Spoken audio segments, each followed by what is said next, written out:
Good morning everyone, আসসালামু আলাইকুম। তো আমি যে বিষয়টা নিয়ে আজকে কথা বলবো সেটা হচ্ছে একটি বাবরি মসজিদ নিয়ে।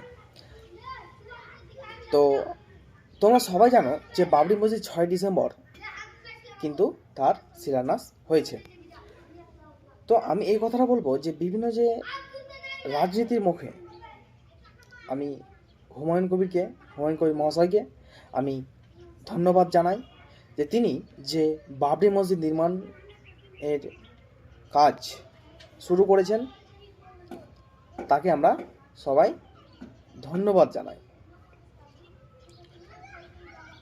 তো আজকে যারা বাবরি মসজিদ নিয়ে উল্টোপাল্টা কথা বলছেন যে বাংলায় বাবরের নাম দেওয়া যাবে না, অন্য নাম দিতে হবে, বা ওর নামে কোনো বাবরি মসজিদ হবে না, তাদেরকে অবশ্যই বলছি, আমি অবশ্যই একটা কথা বলছি যে ভিডিও না করে বা ব্লগ বা কোনো কিছু ভিডিও না করে, হ্যাঁ, বা কোনো নিউজে না বলে সরাসরি যদি আপনারা যদি মুর্শিদাবাদে দেখা করতে পারেন হুমায়ুন কবিরের সাথে, সব থেকে ভালো। কেন হবে না বাবরি মসজিদ?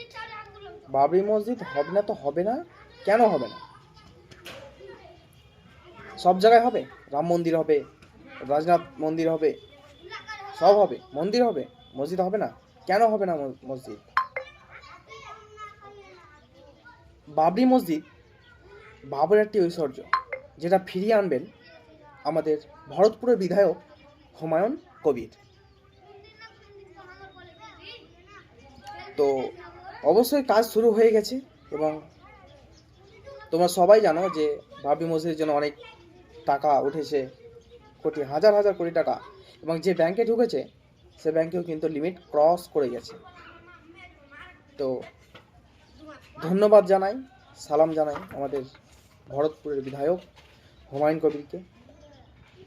সে যেন ভালোভাবে সে বাবরি মসজিদটা নির্মাণ করতে পারেন। ধন্যবাদ হুমায়ুন কবির মহাশয় আপনাকে। অবশ্যই আমরা আপনার পাশে আছি।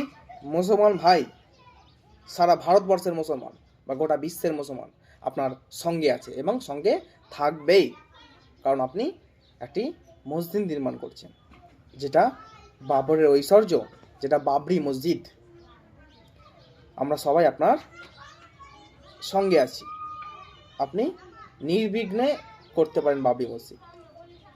তোমরা দেখলে অনেক লোক, প্রচুর, যেখানে 2 লাখ ভেবেছিল সেখানে কিন্তু 4 লাখ লোকের ভিড়, আনাগোনা লোকের, অনেক লোক কাজ করছে। হ্যাঁ, ঠিক আছে।